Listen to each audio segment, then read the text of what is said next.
Mac Mohan रेखा किस देश के बीच स्थित है? भारत और पाकिस्तान के बीच, भारत और चीन के बीच, भारत और बांग्लादेश के बीच, भारत और नेपाल के बीच। दोस्तों, भारत और चीन के बीच की जो रेखा है उसे मैक मोहन रेखा के नाम से जाना जाता है। ऑप्शन बी, भारत और चीन इसका करेक्ट आंसर होगा। भारतीय संविधान में कितनी अनुसूचियां हैं? 8, 10, 12, 24।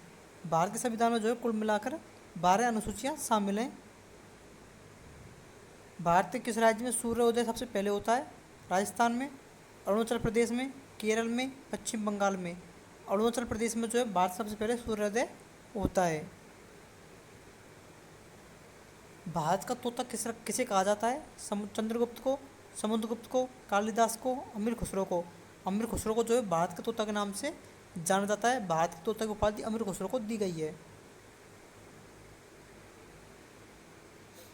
बताएं दोस्तों, गुजरात की जीवन रेखा किस नदी को कहा जाता है? नर्मदा नदी को, कावेरी नदी को, यमुना नदी को, ब्रह्मपुत्र नदी को।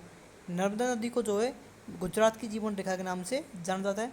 अगर दोस्तों आपने अभी तक हमारे वीडियो को लाइक, चैनल को सब्सक्राइब नहीं किया, जल्दी से वीडियो को लाइक कर ले, चैनल को सब्सक्राइब कर लें तथा अपने दोस्तों के साथ हमारी वीडियो को शेयर कर लें, जिससे वो भी अपनी तैयारी काफ़ी बेहतर बना सकें। और दोस्तों, अगर आप अपना सिलेक्शन लेना चाहते हैं रेलवे ग्रुप डी में या फिर अन्य किसी प्रतियोगी परीक्षा में, तो वीडियो को आपको पूरा अंत देखना है, क्योंकि ये प्रश्न परीक्षा दृष्टि से काफ़ी महत्वपूर्ण प्रश्न है। सूरसेन महाजनपद की राजधानी कहाँ स्थित है? चंपा, शक्ति मिट्टी, मथुरा, इंद्रप्रस्थ। मथुरा जो है दोस्तों सूरसेन महाजनपद की राजधानी थी। हीराकुंड बांध किस नदी पर स्थित है? गंगा नदी पर, कृष्णा नदी पर, महानदी पर, गोदावरी नदी पर। महानदी पर जो है हीराकुंड बांध स्थित है। भारत में कौन से राज्य कपास का सबसे बड़ा उत्पादक है? राजस्थान, मध्य प्रदेश, गुजरात, उत्तर प्रदेश। गुजरात जो है राजस्थान का सबसे बड़ा कपास का सबसे बड़ा उत्पादक जो है राज्य वो गुजरात है। विंग्स ऑफ फायर पुस्तक के लेखक कौन है? चेतन भगत, अब्दुल कलाम, न्यूटन या फिर एस एन नारायण। अब्दुल कलाम जो दोस्तों विंग्स ऑफ फायर पुस्तक के लेखक हैं। किस आयोग ने भारतीय रिजर्व बैंक की स्थापना की सिफारिश की थी? साइमन कमीशन, लाला लाजपत राय आयोग, हिल्टन यंग आयोग। इनमें से कोई नहीं। हिल्टन यंग आयोग जो दोस्तों इसका एकदम करेक्ट आंसर होगा। हिल्टन यंग आयोग ने भारतीय रिजर्व बैंक की स्थापना की सिफारिश की थी। शिक्षक का अधिकार किस अनुच्छेद में? 21A में, 22 में, 44 में, 40 में। 21A में जो है शिक्षा का अधिकार शामिल है। The race of my life book के लेखक कौन है? कपिल देव, मिल्खा सिंह, अनिल कुंबले, विराट कोहली। मिल्खा सिंह जो है the race of my life पुस्तक के लेखक मिल्खा सिंह है। ये अगला प्रश्न आपके सामने, बंगाल का शोक किस नदी को कहा जाता है? कोसी नदी को, हुगली नदी को, ब्रह्मपुत्र नदी को, दामोदर नदी को। दामोदर नदी को जो है बंगाल के शोक के नाम से जाना जाता है। प्रोटीन का उत्तम स्रोत निम्नलिखित में से कौन सा है? नमक, अंडा, सोयाबीन या फिर गाजर। सोयाबीन जो दोस्तों प्रोटीन का उच्चतम स्रोत है। महात्मा गांधी का जन्म किस वर्ष हुआ था? 1890 में, 1885 में, 1869 में, 1820 में। सन 1869 में जो है महात्मा गांधी का जन्म हुआ था। शेषनाग झील किस राज्य में स्थित है? जम्मू कश्मीर में, उत्तराखंड में, हिमाचल प्रदेश में, उत्तर प्रदेश में। जम्मू कश्मीर में जो है शेषनाग झील स्थित है। लाल बहादुर शास्त्री की समाधि किस नदी के किनारे स्थित है? गोदावरी नदी के किनारे, गंगा नदी के किनारे, यमुना नदी के किनारे, कावेरी नदी के किनारे। यमुना नदी के किनारे जो है लाल बहादुर शास्त्री की समाधि स्थल स्थित है।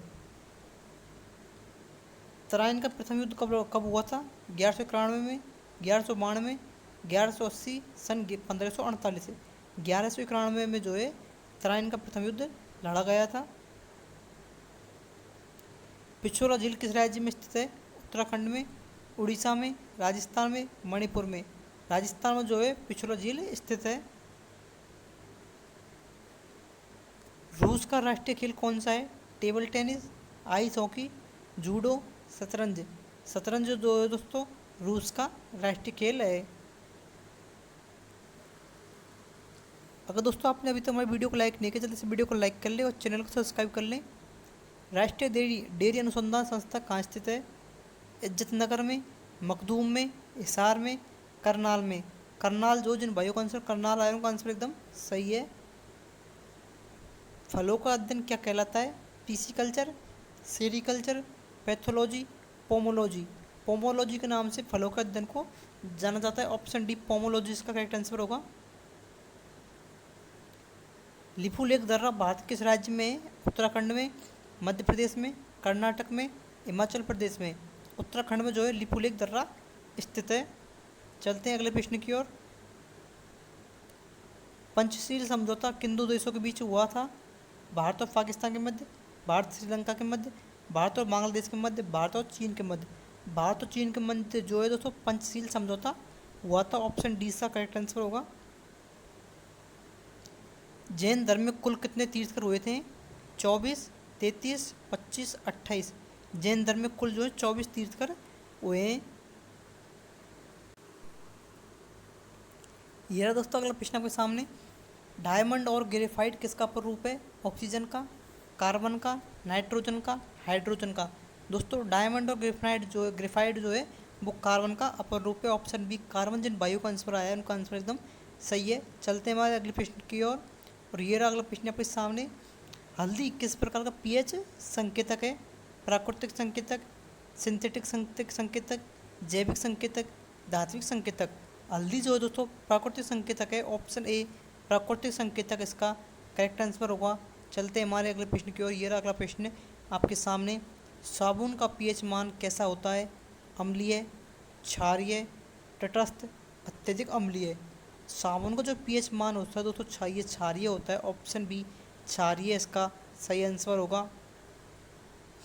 बताएं दोस्तों, दो या दो से अधिक परमाणुओं के रासायनिक संयोजन को से क्या बनता है?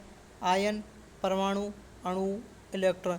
दो या दो से अधिक जो परमाणु का रासायनिक संयोजन होता है तो उससे दोस्तों एक अणु का निर्माण होता है। अणु इसका करेक्ट आंसर होगा। ये रहा अगला प्रश्न हमारे सामने। परमाणु के चारों ओर घूमने वाला कण कौन सा होता है? Proton, neutron, electron, ion. परमाणु के चारों ओर घूमने वाला जो कण है वो इलेक्ट्रॉन होता है। ऑप्शन सी इलेक्ट्रॉन इसका करेक्ट आंसर होगा। इंसुलिन हार्मोन किस अंग द्वारा स्रावित होता है? यकृत द्वारा, अग्नाशय द्वारा, किडनी द्वारा, थायराइड द्वारा। अग्नाशय के द्वारा जो दोस्तों इंसुलिन हार्मोन स्रावित होता है। ऑप्शन बी अग्नाशय इसका सही आंसर होगा। सेरिबेलम का मुख्य कार्य क्या होता है? सोचने की क्षमता बढ़ाना, संतुलन और समन्वय को नियंत्रित करना, रक्त संचार को तेज करना, प्रतिरक्षा प्रणाली को मजबूत करना। संतुलित और समन्वय को नियंत्रित करना ही सेरिबेलम का मुख्य कार्य होता है। ऑप्शन 20 का करेक्ट आंसर होगा। स्पाइनल कार्ड का मुख्य कार्य क्या है? रक्त संचार को नियंत्रित करना, शरीर की गति और प्रतिक्रिया को नियंत्रित करना, भोजन को पचाना, ऑक्सीजन परिवहन करना। दोस्तों शरीर की गति और प्रतिक्रिया को नियंत्रित करना ही स्पाइनल कार्ड का मुख्य कार्य होता है। ऑप्शन बी जिन भाइयों को आंसर आया है उनका आंसर एकदम सही है। जो भाई बी आंसर कमेंट कर रहे हैं दोस्तों आप वीडियो को देखा ही मत करो, साथ में आंसर भी लिखा करो, कमेंट किया करो, जिससे आंसर आपको सही ढंग से याद हो जाए और आपके दिमाग में एकदम छप जाए। पित्तरस का पीएच मान क्या होता है?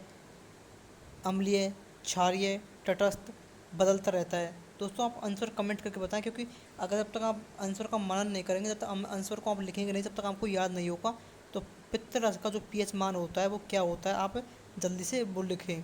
तो दोस्तों पित्तरस का जो पीएच मान होता है वो क्षारीय होता है। ऑप्शन बी क्षारीय इसका करेक्ट आंसर होगा। जिन भाइयों का आंसर बी आया था उनका आंसर एकदम सही है। छोटी आंत का मुख्य कार्य क्या होता है? भोजन को चबाना, पोषक तत्व का अवशोषण करना, अपशिष्ट को जमा करना, प्रोटीन उत्पादन। पोषक तत्वों का अवशोषण करना ही छोटी आंत का मुख्य कार्य होता है। जिन भाइयों का आंसर बी आया उनका आंसर एकदम सही है। नेफ्रॉन किसका कार्यात्मक एवं संरचनात्मक इकाई है? यकृत की, फेफड़े की, वृक्क की, हृदय की। वृक्क की संरचनात्मक एवं क्रियात्मक इकाई नेफ्रॉन है। जिन भाइयों का आंसर सी आया उनका आंसर सही होगा। दोस्तों ये आज क्लास का अंतिम प्रश्न आपके सामने। किडनी में पथरी मुख्यतः किस पदार्थ के जमाव से बनती है? दोस्तों कैल्शियम ऑक्सलेट के जवाब से किडनी में पथरी पड़ती है। ऑप्शन 20 का सही आंसर होगा। दोस्तों आज की वीडियो को हम यहीं पर समाप्त करते हैं।